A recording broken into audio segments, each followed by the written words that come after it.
Mesdames, Messieurs, bonsoir et bienvenue à cette grande édition d'information sur la télévision Labari. Débutons ce journal par cette brève. Après avoir purgé sa peine d'un an dans la prison civile de Niamey, Baba Alpha, notre confrère de la télévision Bonferré, censé être parmi les tiens ce jour, a été déporté par les éléments de la police nationale à Labezenga, une localité située sur la frontière malienne. Baba Alpha a donc été expulsé du Niger par un arrêté du ministère de l'Intérieur, lui notifiant ainsi cette expulsion pour des raisons de sécurité et intérieure de l'État. Notre confrère Baba Alpha se trouve actuellement dans un camp de réfugiés maliens. Nous y reviendrons plus en détail sur cette expulsion dans nos prochaines éditions. Courage donc à Baba Alpha et sa famille. Le président de la République, Issoufou Mahamadou, a procédé ce matin à l'inauguration officielle du 3e échangeur de Niamey dénommé Diori Hamani. L'inauguration de ce joyau, dont le coût de réalisation est estimé à un peu plus de 42 milliards de francs CFA, s'est vu rehaussé par la présence de plusieurs invités de marque. Le résumé de cette cérémonie avec Adam Soumana et Chebou Guissou.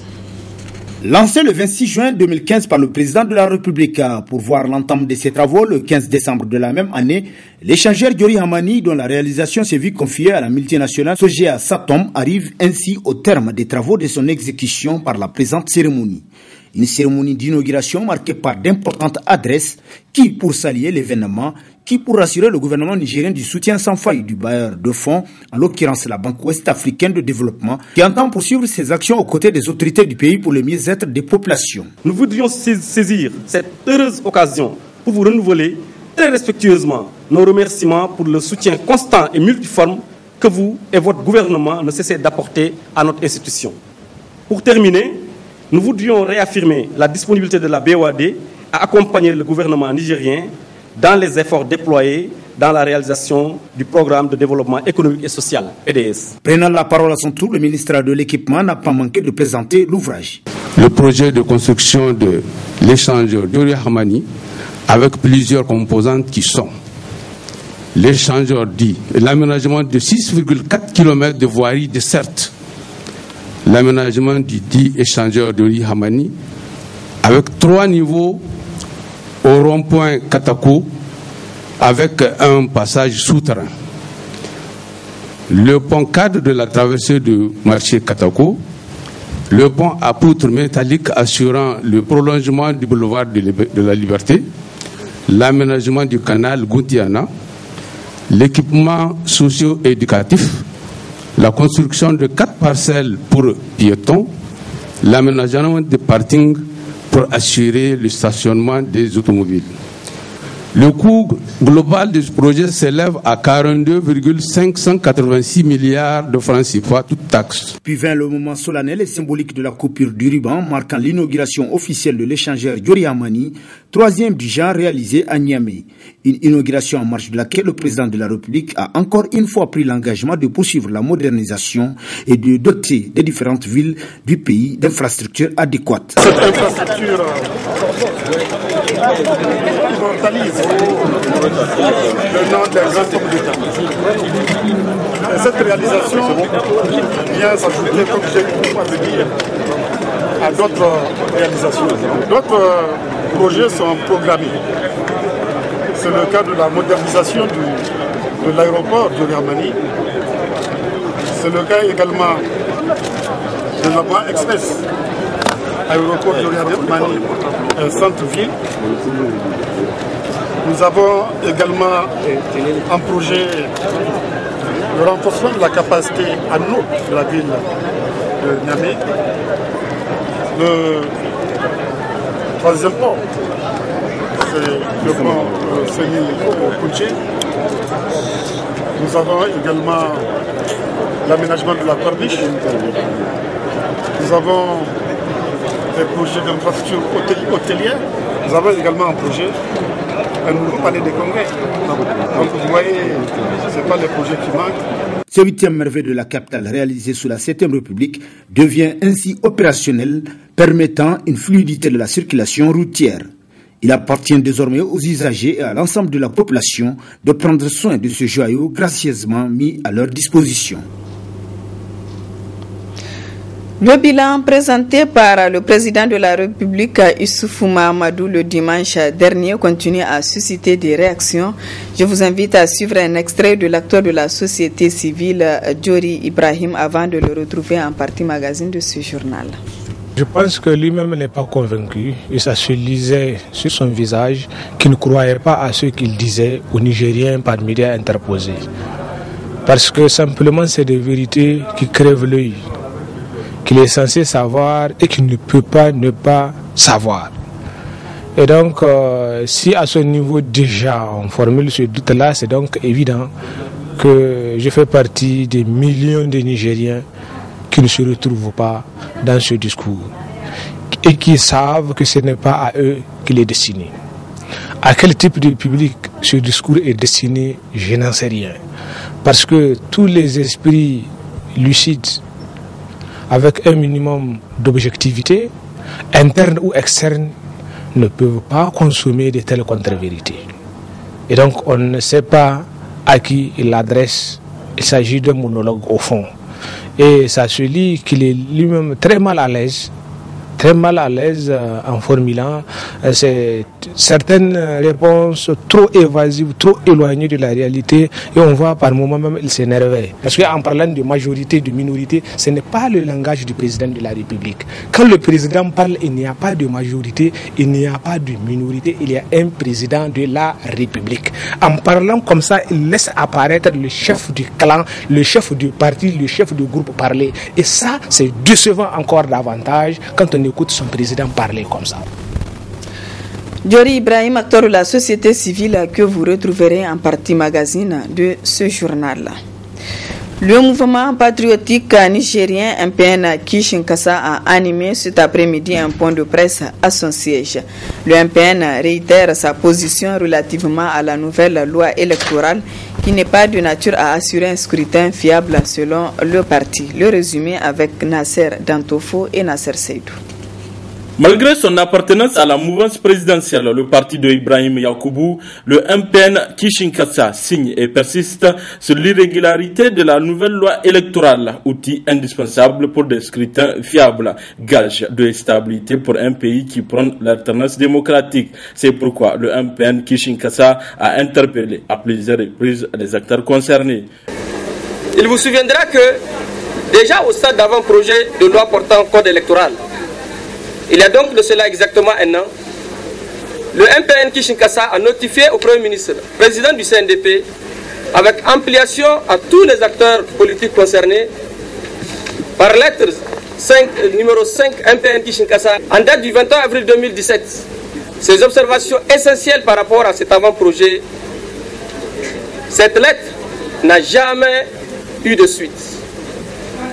Le 7 juin 2017, lors de l'examen du projet de loi à l'Assemblée nationale, l'ensemble des députés composant le groupe Les Patriotes, ANDP, RSD, MPN, ont signé et déposé une pétition dans laquelle ils ont réitéré avec force les mêmes observations et attiré l'attention quant au risque pour notre pays de rompre brutalement la tradition des codes électoraux consensuels et inclusifs.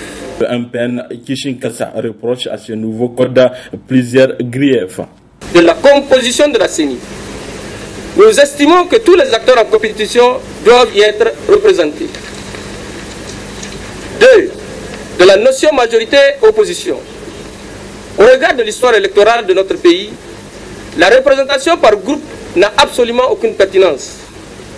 En réalité, les partis censés représenter les blocs opposition-majorité ne représenteront qu'eux-mêmes et leurs seuls intérêts. 3. Du droit de vote conféré aux représentants de l'administration. En vertu de l'obligation de réserve et du fait qu'ils ne sont pas des acteurs politiques, les représentants de l'administration ne peuvent avoir le droit de vote. 4. De la DIFEB. Il en ressort que les modalités de recrutement des membres ont été influencées par des considérations partisanes. 5. de la composition du bureau de vote. C'est le niveau essentiel de la sincérité du scrutin. Et c'est pour cela que cette composition, comme par le passé, doit refléter la représentation des acteurs politiques en compétition de la circonscription. Sans la prise en compte de ces différents points ci-dessus énumérés, le MPN Kishinkasa entend continuer à se mobiliser avec toutes les forces politiques et acteurs concernés pour un processus électoral équitable et consensuel. Les organisations de la société civile, membres du cadre de concertation et d'action citoyenne, ont appelé hier à un pays mort. La population de Zander a, à lieu et place du pays mort, organisé une prière collective. Le reportage est de nos confrères de la télévision Gaskia.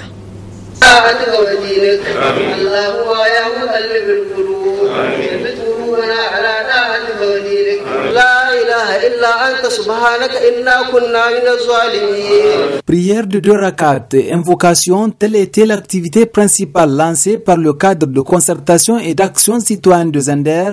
Telle était l'option du CCAC à cause du retard accusé dans les préparatifs de la ville morte, conformément au mot d'ordre national lancé pour faire de la journée du 2 avril une journée pays mort.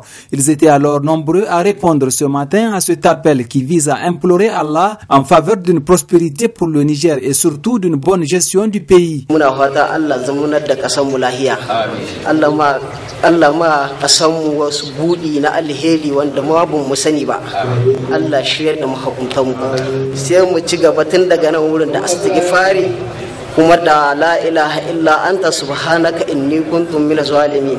Un des membres du cadre de concertation et d'action citoyenne, Sadat Iliadam Malam, exprime sa satisfaction quant à la mobilisation de la population à cette prière collective. C'est une première et surtout il faut rappeler que c'est à l'appel de la population parce que nous avons toujours été saisis par la population pour nous demander d'organiser ce genre d'activité, de demander la clémence de Dieu par rapport à ce combat que nous sommes en train de faire et c'est ce que nous avons fait et vous avez vu l'engouement que ça a suscité. Cet appel à la prière collective était aussi entendu par les acteurs politiques, notamment ceux de l'opposition et des non-affiliés. Ça fait plus de 3 mois qu'on s'est engagé dans ce combat et vraiment toujours c'est la satisfaction. Donc on a jugé cette fois-ci donc de continuer et de changer la cadence pour faire preuve encore que nous avons d'autres manières de lutter, nous avons d'autres manières de faire ce combat. Donc c'est la prière. On a prié, vous avez vu. Il faut aussi souligner que certains commerçants de la ville de Zander avaient choisi, en plus de la prière, d'observer la journée pays mort en gardant leurs boutiques et ateliers fermés. Tout pour dire que l'appel à la ville morte est visiblement très bien accueilli ici à Zander. Je vous donne lecture de ce communiqué de presse du réseau des organisations pour la transparence et l'analyse budgétaire ROTAB. La coordination exécutive du réseau des organisations pour la transparence et l'analyse budgétaire ROTAB, réunie en session extraordinaire le dimanche 1er avril 2018, a analysé le dernier développement né des arrestations et de la déportation des acteurs de la société civile nigérienne, conséquence de la lutte contre la mal-gouvernance. Le ROTAB rappelle aux autorités politiques du Niger que le droit à la manifestation est un droit fondamental qui est garanti par tous les traités, les accords internationaux et les accords régionaux qui ont été tous ratifiés par le Niger. Réaffirme sa confiance aux avocats qui militent pour une indépendance de la justice et ne sauraient cautionner un juge aux ordres dans le traitement de ce dossier. Le ROTAB dénonce avec la dernière énergie la situation de mise en danger de la sécurité des défenseurs des droits de l'homme, des journalistes à toutes choses qui portent atteinte à la jouissance du droit à l'information consacré par les engagements nationaux et internationaux ratifiés par le Niger. Le ROTAB réaffirme son attachement à la bonne gouvernance et renouvelle sa ferme détermination à poursuivre la lutte contre toutes les formes de pratiques mafieuses et de remise en cause des intérêts du pays. Le ROTAB félicite et encourage l'ensemble des organisations de la société civile qui milite pour garantir la bonne gouvernance au Niger malgré les multiples et diverses pressions de la part des autorités publiques et particulièrement les journalistes pour avoir révélé les impairs de la gestion de nos gouvernants à travers leurs investigations réalisées. Et enfin, le ROTAP appelle l'ensemble des organisations de la société civile et les citoyens en général à s'engager résolument dans la lutte contre les mesures antisociales contenues dans la loi de finances 2018, les cadeaux fiscaux aux multinationales, les emplois fictifs et le train de vie de l'État. C'était là le communiqué de presse du réseau des organisations pour la transparence et l'analyse budgétaire ROTAP.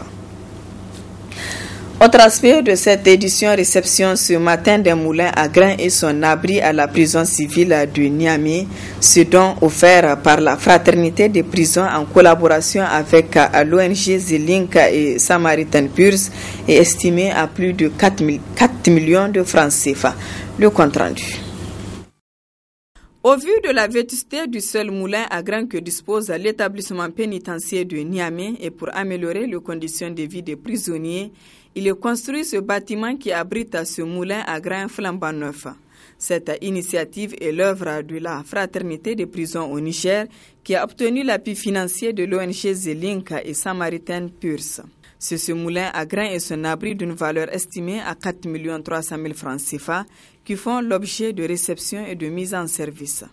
Nous sommes là ce matin pour renforcer ses capacités avec 2 moulins et un bâtiment donc qui doit les abriter pour offrir beaucoup plus de conditions de vie meilleures pour ces pensionnaires.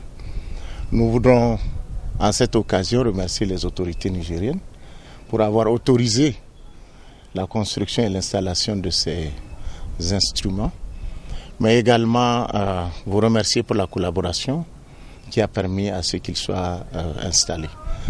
Je ne terminerai pas sans remercier les partenaires de tous les jours qui sont là avec nous, à savoir l'ONG Link Niger et Samaritan Purs International Relief qui est là avec nous et qui ont aidé avec le financement et de ce bâtiment et de ces moulins. Je voudrais leur dire infiniment merci. Les responsables de cet établissement pénitentiaire se réjouissent de ce don combien important. C'est un sentiment de satisfaction. Ça fait quelques mois que cette ONG ou cette association a fait un passage pour voir les conditions de détention des détenus. Et ils ont trouvé ce moulin, l'ancien moulin que vous avez vu, on les a exposé le problème. Et aujourd'hui, vraiment, ils avaient pris l'engagement et ils ont honoré cet engagement. Ce moulin qui a coûté dans les 4 500 000, y compris le bâtiment, je crois que c'est à ne pas ignorer, c'est à féliciter. La Fraternité des prisons au Niger, la donatrice de ce moulin à grains, a été créée le 25 mars 2005. Elle exerce un ministère holistique envers les détenus, la société, les familles de détenus et les victimes de crimes. Dans le cadre des festivités entrant dans la rencontre des grandes écoles et entreprises du Niger, l'école des techniques économiques, comptables, commerciales et de communication ETEC a servi de cadre ce matin pour une journée porte ouverte. Objectif, faire découvrir ses prestations et celles des autres écoles membres du régime. Le compte rendu de Nafisa Yahya et Ibrahim Abdou. Cette journée porte ouverte qu'organise l'école des techniques économiques, comptables, commerciales et de communication ETEC, la 3e de la série des journées portes ouvertes des écoles professionnelles du Niger, rentre dans le cadre de la rencontre des grandes écoles et entreprises du Niger. Occasion pour le directeur des études de l'ETEC de nous présenter brièvement son école avant de rappeler l'objet de cette journée. L'ETEC, c'est l'école de techniques économiques, comptables, commerciales et de communication. Comme vous l'avez à le préciser, ETEC a 11 ans d'existence. Nous avons fait notre bonhomme de chemin à côté de certaines grandes écoles plus anciennes que nous, et comme les écoles qui sont dans le cadre de ce régime, c'est-à-dire la rencontre des grandes écoles et des entreprises. Alors aujourd'hui, il m'est un peu difficile de parler de celle de l'ETEC, mais retenez que le regroupement des écoles Dans le cadre de cette rencontre-là, c'est des écoles qui représentent plus de 70% des effectifs de formation professionnelle au Niger, que ce soit dans le domaine de la santé ou dans le domaine de la formation en gestion et en management. Ce sont ces écoles qui ont senti la nécessité de créer un cadre de concertation et surtout un cadre d'échange avec les entreprises qui vont nous permettre de pouvoir, avec ces entreprises, de répondre à leurs attentes parce que nous formons pour ces entreprises. Cela implique quoi? De façon très pratique. Nous allons impliquer ces entreprises dans la définition des programmes. Nous allons les impliquer dans l'exécution des programmes. Nous allons les impliquer dans les évaluations de nos étudiants afin qu'eux-mêmes puissent être convaincus que ceux qui sont sortis là répondent à leurs attentes. Donc nous allons mettre en place un processus de bout en bout, c'est-à-dire depuis la définition des besoins jusqu'à la sortie des étudiants. À chaque étape, les entreprises seront impliquées pour que nous puissions répondre à leurs attentes. La visite des stands des écoles professionnelles membres du REGEN, érigées pour la circonstance, des chants et danses traditionnelles ont sanctionné la fin de cette cérémonie. Comme annoncé, nous en venons à présent à la partie magazine de ce journal consacré à l'entretien que nous a accordé l'acteur de la société civile, Djori Ibrahim, sur le bilan du président de la République, Issoufou Mahamadou. Très bonne réception. Je pense que lui-même n'est pas convaincu et ça se lisait sur son visage qu'il ne croyait pas à ce qu'il disait aux Nigériens par médias interposés. Parce que simplement c'est des vérités qui crèvent l'œil, qu'il est censé savoir et qu'il ne peut pas ne pas savoir. Et donc si à ce niveau déjà on formule ce doute-là, c'est donc évident que je fais partie des millions de Nigériens qui ne se retrouvent pas dans ce discours et qui savent que ce n'est pas à eux qu'il est destiné. À quel type de public ce discours est destiné, je n'en sais rien. Parce que tous les esprits lucides, avec un minimum d'objectivité, interne ou externe, ne peuvent pas consommer de telles contre-vérités. Et donc on ne sait pas à qui il l'adresse. Il s'agit d'un monologue au fond. Et ça se lit qu'il est lui-même très mal à l'aise en formulant certaines réponses trop évasives, trop éloignées de la réalité, et on voit par moments même il s'énervait. Le premier instrument de référence pour juger la gouvernance, ce n'est pas le programme du gouvernant, ce sont les lois et règlements de la République, à commencer par la loi fondamentale, la Constitution. Dans ce contexte, la Constitution du Niger, en son article 153, indique un certain nombre de secteurs jugés prioritaires par les Nigériens. Ce sont les secteurs de l'éducation, de la santé, de l'agriculture, de l'élevage. Ces secteurs-là, parce que constitutionnaliser priorité de la nation, c'est dire que ça s'impose à chaque gouvernant, quel que soit son agenda politique. Et donc, on le juge sur ce plan. Et on peut mettre de côté cette disposition constitutionnelle et juger la gouvernance à la lumière du programme édicté et élaboré par lui-même. Et donc, je prends le PDS. Quand vous prenez le PDS, dans le secteur de l'agriculture, ce qu'ils ont inscrit pour l'année dans le budget, c'est 303 milliards. Vous pouvez aller regarder le budget voté, vous avez 105 milliards sur les 303 promis. Ça, nous sommes dans la logique de l'analyse interne à travers leurs propres documents. Est-ce que vous pouvez raisonnablement dire que là où vous avez promis d'inscrire 303 milliards, vous avez inscrit 105? Ça, c'est en termes de prévision. C'est une inscription, c'est-à-dire qu'en cas de réalisation à 100%, vous êtes autour de 33%. Et donc, l'objectif n'est pas atteint. À l'issue de la campagne agricole 2017, le dispositif national de prévention et de gestion des catastrophes et crises alimentaires logé au cabinet du Premier ministre, donc une institution officielle, nous fait remarquer que près de 4000 villages nigériens sont en insécurité alimentaire au moment où je suis en train de vous parler. Et quand vous prenez le cas de l'élevage, c'est plus de 10 millions de tonnes de matière sèche de déficit enregistré. Et on a vu le plan d'urgence élaboré par le ministère en question, y compris le plan de soutien en appui aux personnes vulnérables en insécurité alimentaire. C'est trop éloigné de la réalité. On prend le secteur de la santé, qui fait partie de cette priorité constitutionnelle et qui est aussi figure dans son programme. On se rend compte que dans les inscriptions budgétaires, il n'y a que 5%.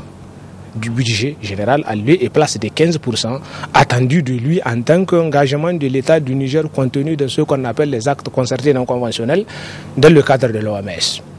Au niveau de l'éducation, je pense que nous sommes nombreux les Nigériens à être dessus d'abord du type de réponse qu'il a sur la réalité de l'éducation, mais aussi de la réponse sur une question concrète de l'enseignement supérieur.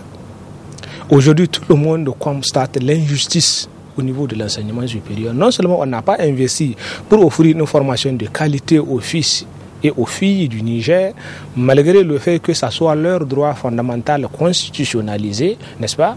Et donc, en tant que droit fondamental, il y a des obligations qui pèsent sur les gouvernants de prendre les mesures appropriées pour que chaque citoyen soit en mesure de l'exercer. Aujourd'hui, les quelques rares personnes au Niger qui arrivent à accéder à l'enseignement supérieur auprès d'énormes sacrifices, nous avons aujourd'hui des étudiants qui sont arbitrairement exclus. Tout le monde reconnaît que c'est une exclusion arbitraire qui n'a aucun fondement. Vous ne pouvez pas vous dire qu'on doit transformer l'Afrique en un territoire de mobilité libre des biens et dire que non, l'Afrique ne doit pas être un territoire de libre mobilité pour les personnes. À quoi servent les biens s'ils ne servent pas la dignité humaine et la personne? Et ça, c'est un des grands paradoxes qui est ressorti de son discours et je pense qu'il doit en être peiné si après il revisite ce discours-là et qu'il s'écoute lui-même. Parce que moi, je l'invite à s'écouter. Et dire qu'après, s'il peut avoir ce même sentiment. Et il faut bien qu'il accepte. Et ça, c'est contre les jeunes Nigériens, contre les jeunes Africains, contre les jeunes communautaires de la CEDEAO que ces mesures-là sont prises. Les mesures ont été prises simplement pour réprimer l'exercice d'un droit fondamental, le droit d'aller et venir. Le message de la société civile à l'endroit du président de la République, c'est un appel, si c'est nécessaire peut-être de lui lancer, afin d'accepter d'être Nigérien comme nous, ou de sortir de son Niger illusoire et revenir sur terre. Vivre le même Niger que les autres Nigériens que nous sommes pour au moins nous tenir le discours de vérité. On n'a pas l'illusion. Ce qui nous choque, ce n'est pas parce qu'il n'a pas réussi, comme il nous l'a promis, l'école publique gratuite et obligatoire jusqu'à l'âge de 16 ans. Parce que tous les parents de tout temps continuent à payer les scolarités de leurs enfants. L'école est loin d'être de bonne qualité. On est loin d'inscrire les 25% qu'il nous a promis. On se limite encore à 11% à place. Non, ce n'est pas ça qui nous choque. Ce qui nous choque, en tout cas moi en tant que citoyen, c'est le déni de la réalité. Il peut ne pas pouvoir le faire, c'est compréhensible. Ça, c'est une chose. Mais qu'il refuse d'admettre qu'il n'a pas pu, ou que voilà les raisons qui ont justifié que ça n'arrive pas, c'est ça que les gens ne peuvent pas comprendre. Parce que ça, être sincère, ça ne dépend de personne, ça ne dépend que de lui. Réaliser, satisfaire tous ses droits, ça ne peut ne pas dépendre de sa propre personne, parce qu'il y a des conditions objectives qu'il peut ne pas pouvoir réunir pour pouvoir les réaliser. Mais s'il est sincère, les Nigériens le comprendront. S'il est respectueux de l'intelligence des Nigériens, parce que c'est ça qui est au fond mis en cause. On a comme l'impression qu'on insulte notre intelligence en tant que Nigérien. On dit que, écoutez, ça ne va pas, c'est difficile. Le monsieur sort et vous regarde en face pour dire que non, vous vous mentez, ça va très bien, moi je sais. Et ça fait une double souffrance. Nous sommes dans une gouvernance globale de mépris, dans une gouvernance globale de défiance des citoyens par les gouvernants eux-mêmes. Et ça, c'est pas bien. Et ça, c'est mauvais. C'est ça nous dénonçons en tant que citoyens, y compris autour de la loi de finances. Nous sommes tous témoins de la réponse qu'il a fournie. Il dit non, c'est légitime parce que les parlementaires, à une large majorité, ont voté la loi. Vous pouvez apporter la preuve de la légitimité d'une mesure au Parlement. Ça, c'est un indicateur de la légalité. Les parlementaires ont voté d'accord, c'est légal, c'est dire que c'est une procédure régulière. Une irrégularité qu'il a refusé de respecter dans d'autres circonstances. Mais le problème qui se pose, c'est que la mesure régulière trouve des difficultés à se faire accepter par le peuple. Et donc, ça pose un problème de légitimité. Et ça, c'est un problème réel. Et si vous avez besoin de l'ordre, en tant que gouvernant, c'est de savoir toujours faire l'effort de concilier les deux. la légalité et la légitimité. Parce qu'en parlant de majorité, de minorité, ce n'est pas le langage du président de la République. Quand le président parle, il n'y a pas de majorité, il n'y a pas de minorité, il y a un président de la République. En parlant comme ça, il laisse apparaître le chef du clan, le chef du parti, le chef du groupe parler. Et ça, c'est décevant encore davantage quand on écoute son président parler comme ça.